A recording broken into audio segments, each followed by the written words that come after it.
Hi, everybody. Welcome. I am Roberto Alvarez, and obviously, I'm not Deborah Winter-Smith. So, Deborah had a last minute issue and asked me to be here and moderate the session with this amazing group of people. We're talking the future economy here. And to get it started, I just want to share a few ideas on what the future economy means to me. And there are three aspects that come to my mind. The first one is acceleration. We know that technologies have been accelerating. So it's much cheaper to get hardware and software today than it was in the past. That has an effect that was amplified actually by the current pandemic. If we imagine that in the United States, the penetration for e-commerce went up from 16.5% to 25% during the pandemic in only 2 months. In 2 months in the UK, in the United States, we had the same expansion in e-commerce that took 10 years to happen in the past. So this was really amplified by the pandemic. And one of the effects that we see related to that is that the lifespan of companies being reduced. Back in 1960, the lifespan of the companies in average, and including the S&P 500, was 60 years. It's less than 20 now. So acceleration and compression. The second thing is how industry mixes are changing.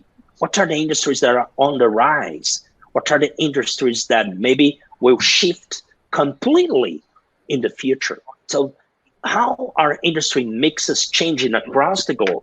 What are the industries that will be on the rise as we eventually emerge from the pandemic and go into the future? And the third idea is that maybe we could use this as an opportunity to build back better. We had a series of conversations with leaders from 30 countries in the GFCC. And one of the things that came out in that series of conversations with people coming from, like I said, 30 countries was that maybe we could use this as an opportunity. And I remember hearing from our GFCC board member from Japan, Hiro Nishiguchi, who will actually join us later today, that we should use this as an opportunity to design the future.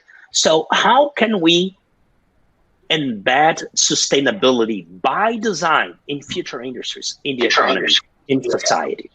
So I wanted really to get it started having an initial round here and inviting each one of the leaders in this panel to share your perspectives on what is the future economy.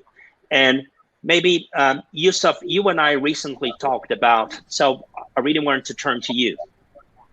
Over to you, Yusuf. Yes. Thank you, Roberto. Hi, everyone. Greetings from Malaysia. Well, the question is, how do we build the future industry now in a world which is really what is being described as a bunny, brittle, anxious, non-linear, and incomprehensible. So already before the pandemic, we were challenged by the revolution of the industry happening very rapidly. And like you said, Roberto, everything now is being accelerated. I think what the country should do in building this future economy. I mean, this question will be asked over and over again, but because of the pandemic, it gives a different perspective. But to me, it's very important that we stick to the base where countries should be able to look at industry development, economic development in a very diversified manner. Yeah, so the economy has to be equally diversified between services, manufacturing, and also on other areas where the country is good at. And I think that is what have saved Malaysia for the past three crises. When one sector goes down, the other sector becomes the buffer, becomes the savior. So I think that's where I will start looking for the future industries.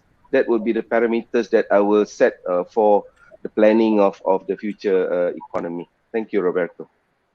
Thank you, Yusuf. So diversity as a strength, building robustness by diversification. Let's say pooling the risk on the one hand, but also building different types of capabilities.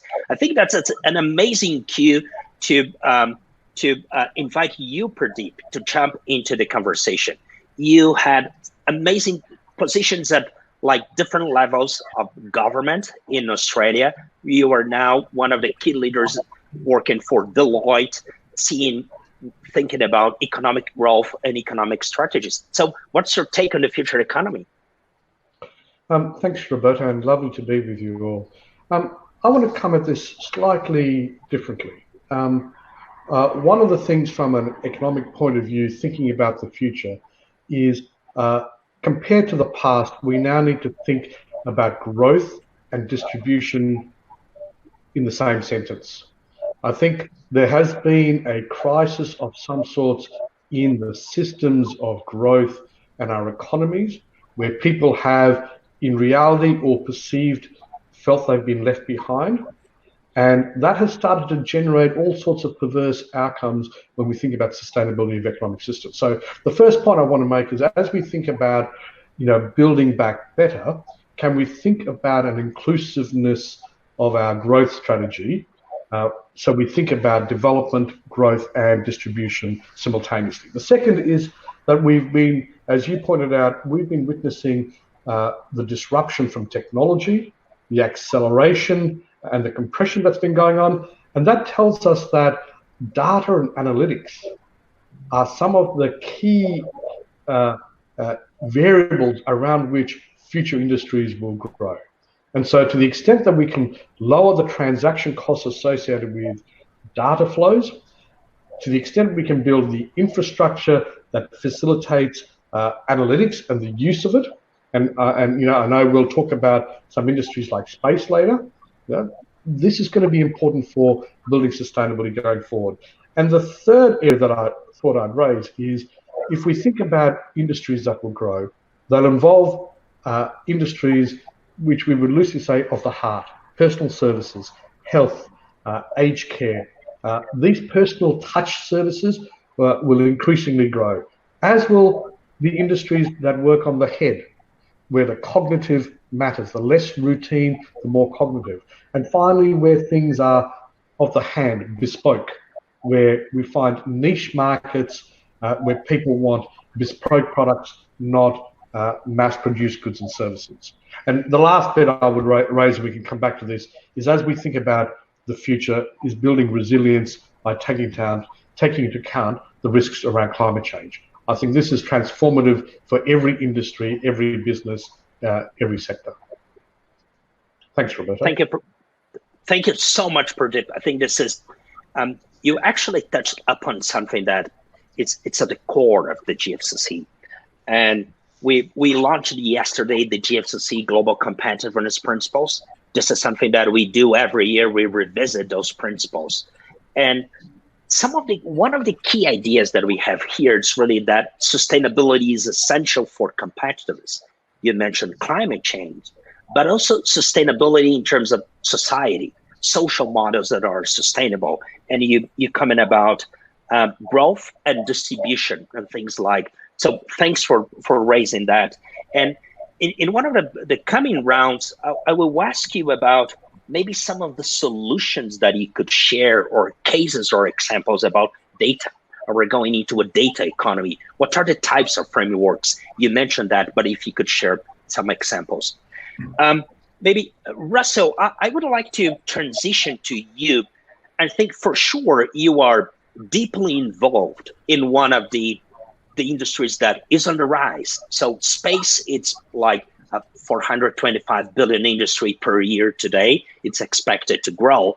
But you are also working with complex systems and expanding the notion that to build a future, we need to be prepared to deal with complexity. So if you could share your take about the future economy. Thanks, Roberto.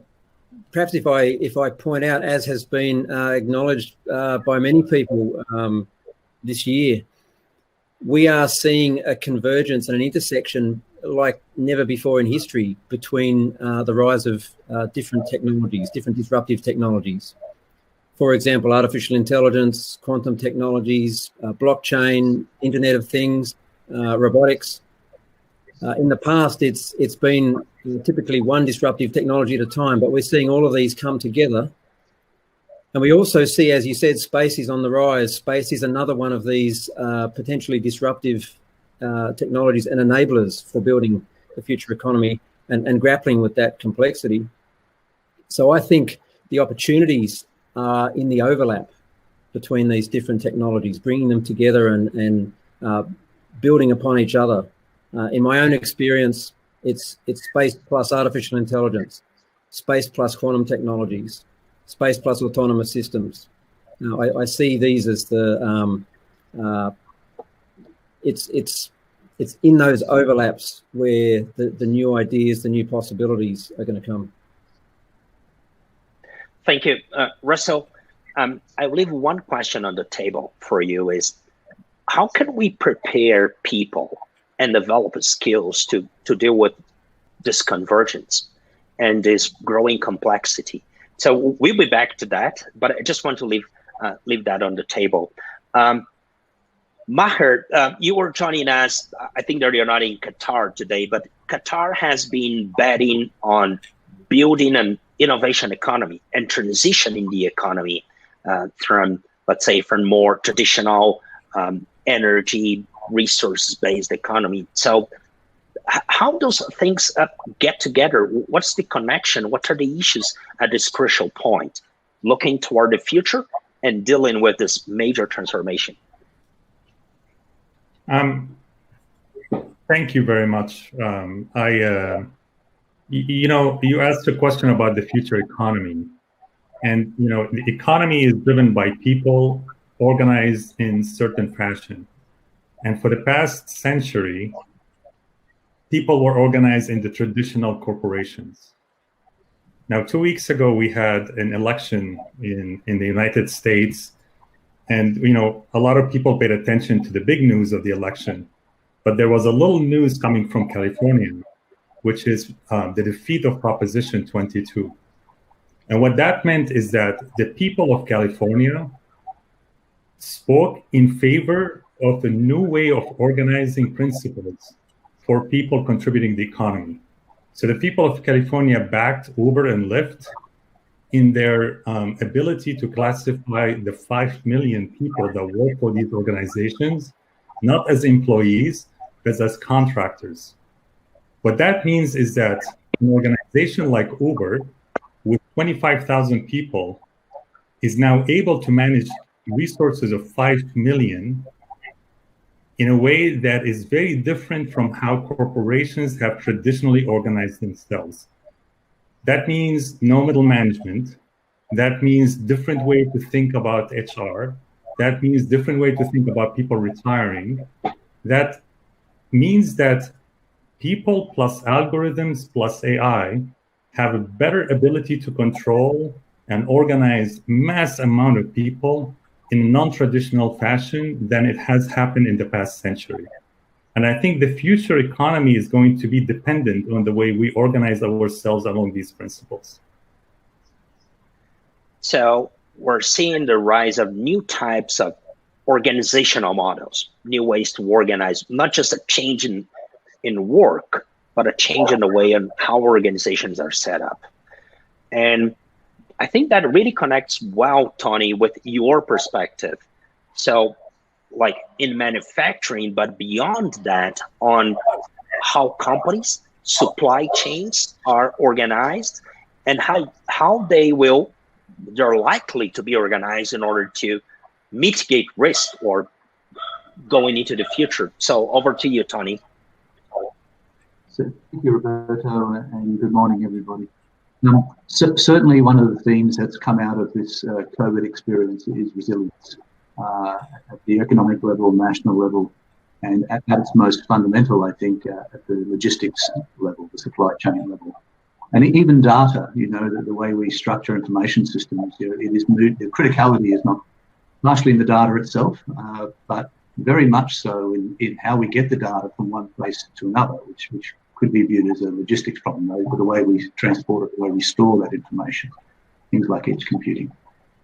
Certainly, the things that, my perspective, that lead to resilience, the ability to innovate and the ability to apply that innovation and to adapt in the system. And fundamental to those two quantities is some level of whether it's expressed as diversification, but complexity, some level of complexity. And certainly, I think there's a theme, all the wonderful things that have occurred in artificial intelligence in this second wave of artificial intelligence are truly fantastic, but actually statistically based and unable to adapt to circumstance. So the third generation of artificial intelligence is based around concept DARPA terms, contextual adaptation. So taking that kind of basic concepts, how do we design the new systems? How do we design them, as some of the previous speakers said, more fully comprehensive of their potential need to adapt? And to what degree can we now, with the technologies we have, the tools at our fingertips, rethink and redesign those systems, not just for getting something efficiently from A to B, but all of the other consequences that embrace that complexity in the design, and particularly with the view of adaptation. Thank you, Tony. So once again, you highlighted that, let's say, resilience as a key attribute, but this notion that things are not static. So organizations and economies and supply chains need to be adaptable, right? And we need solutions for that. What I want to throw to you is really a question on how could we address some of the things that you mentioned? How could we work with better data infrastructures per deep? How could we build diversification use of? What are some of the examples, Tony, that you would have in mind about adaptability and how to build that by design? And Bahar, when you think about the future, and you mentioned new types of organizations, new organizational models, what are some of the best examples or cases that you've seen in which, like, countries or regions are leveraging those new models to build a future economy? And Russell, how can we think about training people to deal with the complexity that you mentioned? So I just really want to open to you and ask this question about the hows. So anyone that would like to share an idea about the how, that would be great. So, maybe Pradeep, you'd like to go first? Sure. Thank you, Roberto. You know what I find quite interesting about this, and just one aspect of it is this, that in the past we viewed supply chains as just points of transaction. But I think increasingly we are going to start to see supply chains as part of ecosystems. And I think moving to that concept, that mindset shift, will start to make us think differently about dynamics and where value is derived. So, we have this rise of platform technologies, but one of the things that always puzzles me is when we have non-rivalrous goods. So my consumption of the good does in no way affect your consumption of the good. How do we start to think about value then from a business model perspective going forward? So I think there are some really interesting developments in the in the future that we're building, and I think we've got to think about policy instruments and infrastructure that facilitates ecosystem dynamics more than anything else. Thank you, Pradeep. Russell, maybe would you like to share something about skills, how to prepare people, because something that you mentioned in your previous interaction? Thanks, Roberto. It's quite clear that the future workforce attributes include not just technical skills, although that is going to be necessary. They include cognitive skills, high-level thinking skills, ability to grapple with complex situations, and also leadership skills. the best way to create those skills in our future workforce and leaders is to immerse them now as young people in exactly that. And from my own experience, if I think about what inspires young people, well, traditionally there's two areas, space and dinosaurs. Dinosaurs are not going to help us with the future economy, but space certainly can. Space is a very complex enabling domain. And as I mentioned earlier, it now has the opportunity to overlap with other complex domains, such as artificial intelligence. There is opportunity now to immerse young people in those domains, to get them getting their hands dirty.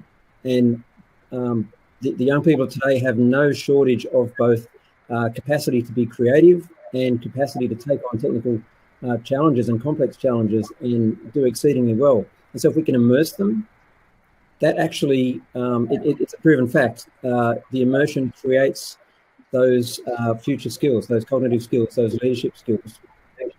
So there's an opportunity right there for us to start in the high schools, in the tertiary education systems, to take students and put them into immersive environments where they're truly tackling these complex problems.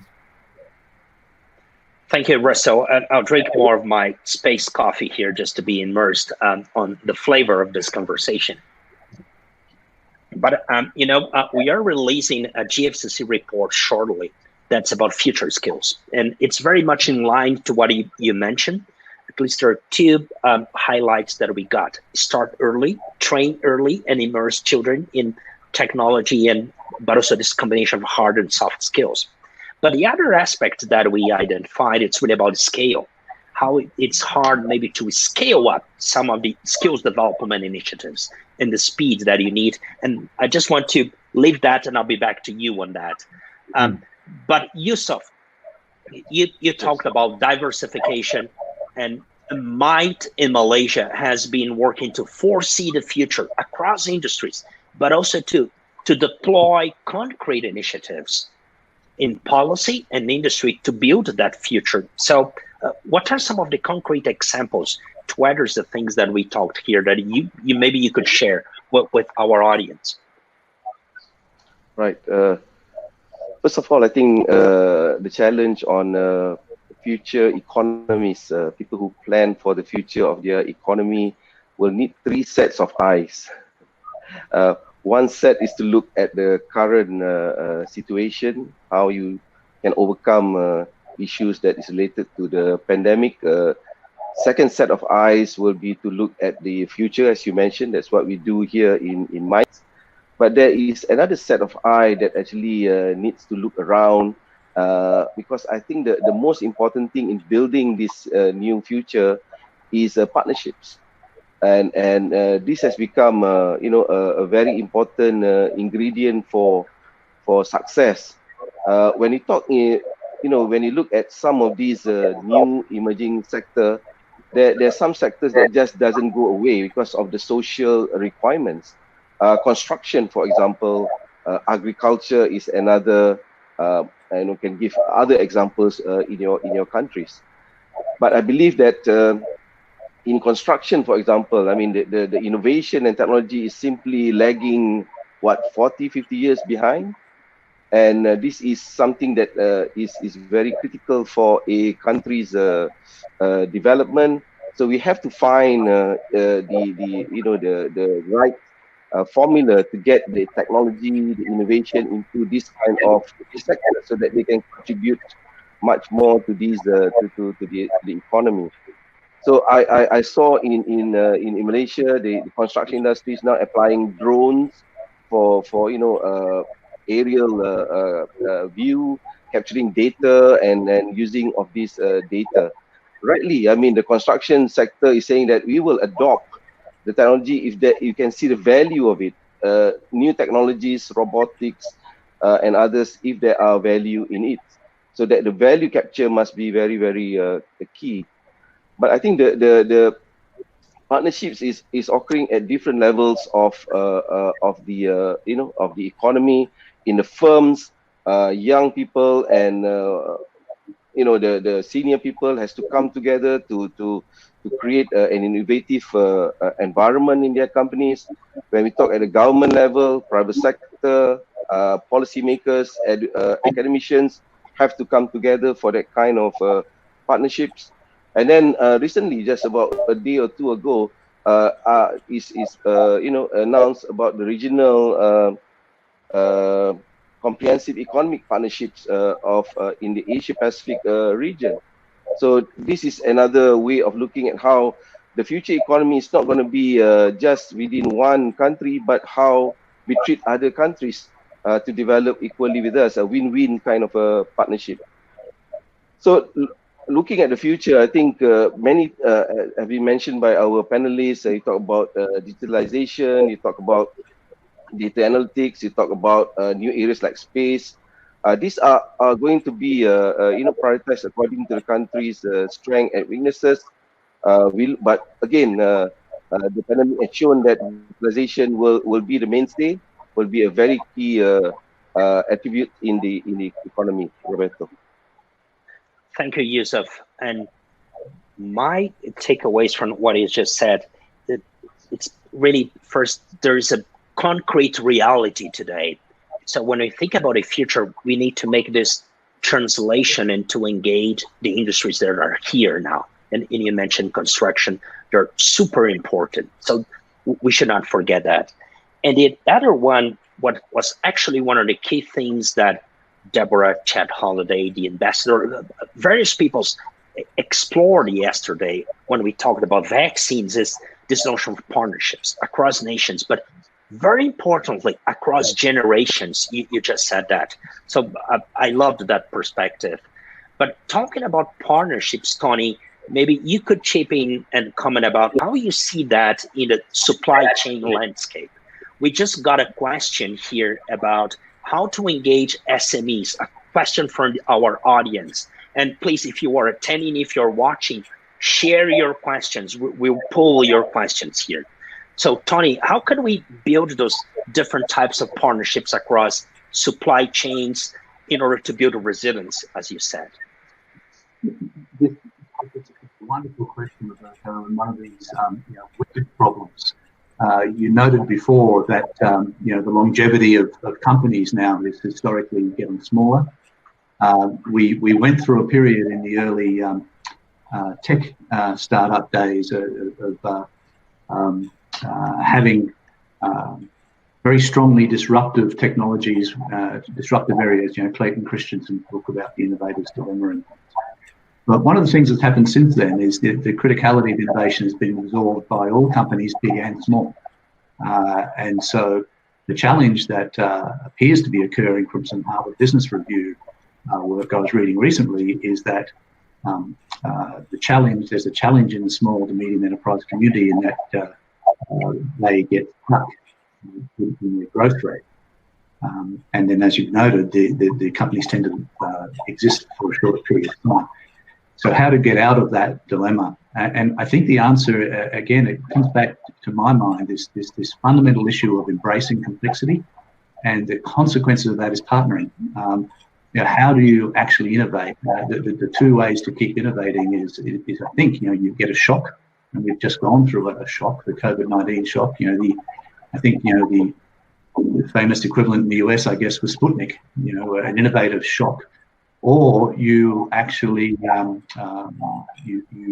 you rely on what Mohammed actually pointed out beautifully before for Malaysia. You have a complexity internal to your economy and your innovation system that allows you to innovate and adapt rapidly. And I think we're going to see that sort of a capacity to partner, to innovate, to survive, reflected in the supply chains. In my model of the world, it comes down to embracing complexity, diversity, and that leads naturally to partnering, and it leads to resilience. I think in the future economy, picking up on Russell's point, I'm not sure that, at least in our country, we are sufficiently adept at reflecting that complexity down through our innovation system and our training systems. If you look at Australia's complexity index, for example, it's actually dropping. It's not getting higher, whereas you look at our partners, in the region worldwide. Many of them are increasing their complexity, as Yusuf pointed out, and becoming to adapt and be resilient. So do we need to look at ways of introducing that partnering much further down in the innovation chain, so that it becomes a natural thing by the time you get to the supply chains? So, space, Russell and I are both passionate about space and artificial intelligence, but neither of us, I think, are passionate about space for the sake of space. We're passionate about space as an integrating theme. Why, you're asking the hard question, why is we a nation there? What are we trying to achieve? And once you do that, you reach out to a whole pile of skills and partners and complexity that you otherwise wouldn't. So I think, for me, a lot of that partnering really comes down to an underlying issue of embracing the complexity that's needed under normal circumstances to adapt and survive. Thank you, Tony. Maybe, Russell, if you could briefly comment, why space? Just building on what Tony said, why is space important for the future? And then I'll transition to you, Maher, maybe to comment about how we can engage entrepreneurs in this whole conversation, including the policy conversation. Roberto, thanks. I'll give you two answers. Firstly, space is part of the fabric of everything that we do. There's almost nothing that happens terrestrially that is not somehow touched by space and enabled by space. So all of the downstream parts of our economies and our society will benefit from improved access to space-based technologies. And we're not going to be able to escape that. Fortunately, we're embracing that. The second answer, space has this unique capacity, as I've mentioned before, to not just inspire young people to engage with STEM disciplines, to engage with complex problems.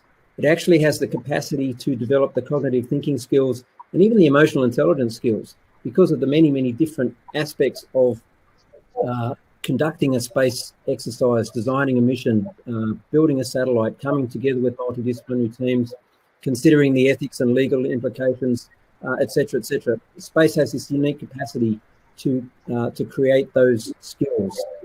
As Tony said, in Australia, we don't space for the sake of space.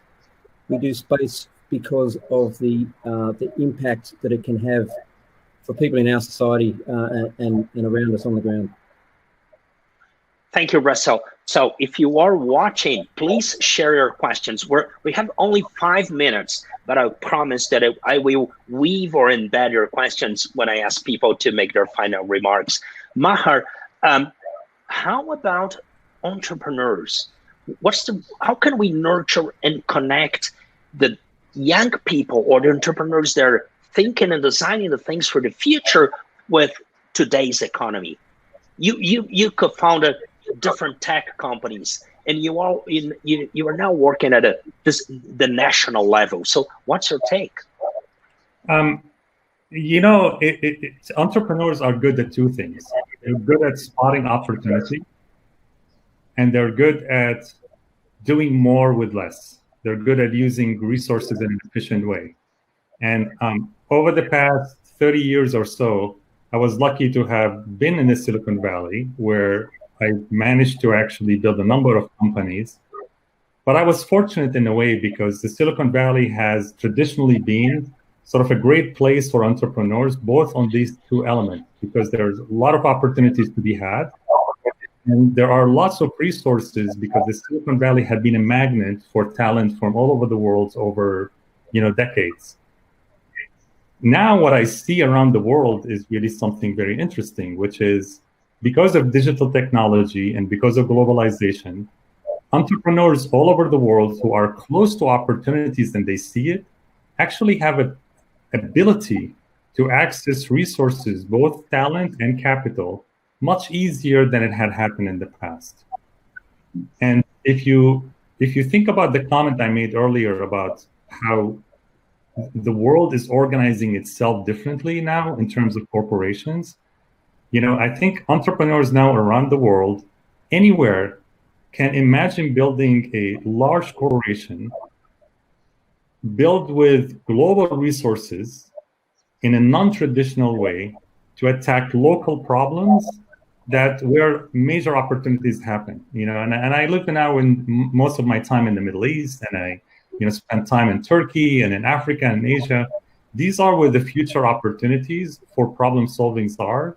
And the local entrepreneurs with access to global resources and a different way of organizing themselves and organizing the world to attack these resources is going to be where future economic development activities will happen.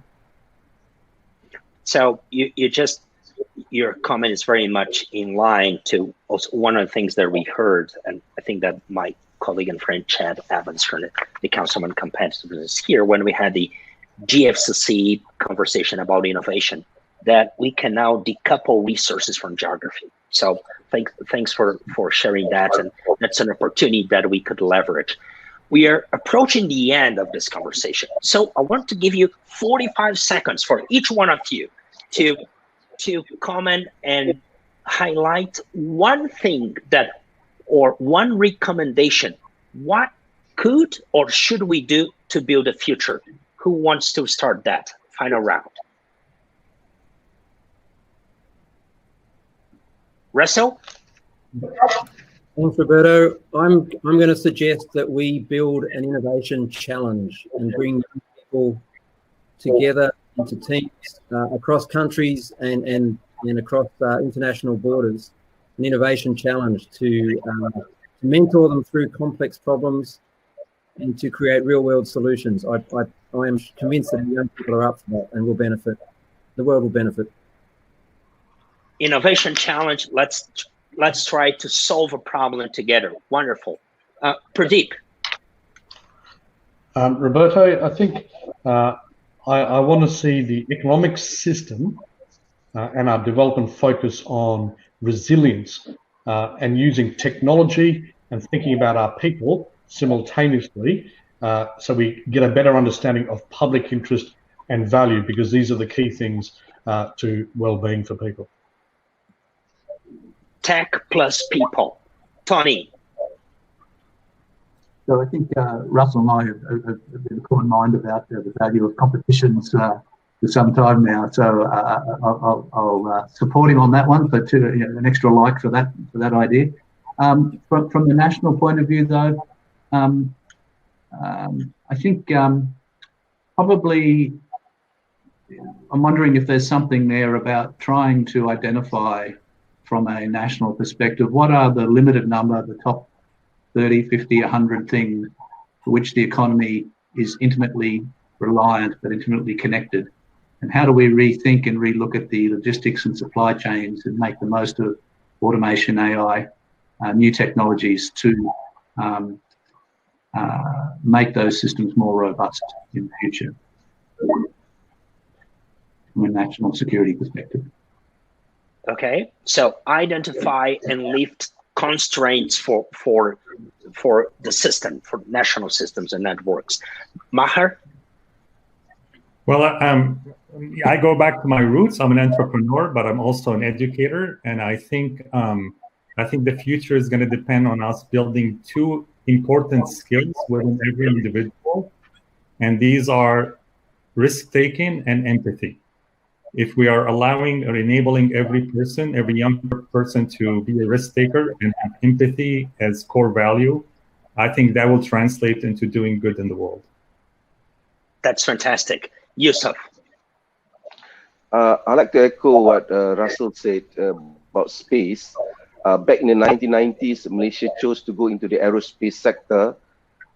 My take is that if a country has to choose an industry or a sector, choose one that has not only the economic benefits, but the societal benefits, and it has an all-round impact on the economy. In that way, you cannot go wrong. Thank you, Roberto. Make big bets and in order to cause impact. Thank you so much, Yusuf. My takeaway from what I heard from you about bundling technology and people, the economy, in some way what Pradeep said about inequality and addressing that is leave no one behind. And how could we engineer solutions to do that? It was great to be here. Please continue to watch our summit. expand the conversation in social media. And Pradeep, Russell, Yusuf, Tony, and Maher, it was a pleasure to have you here. Thank you so much for joining, and thank you who is watching this summit. See you later.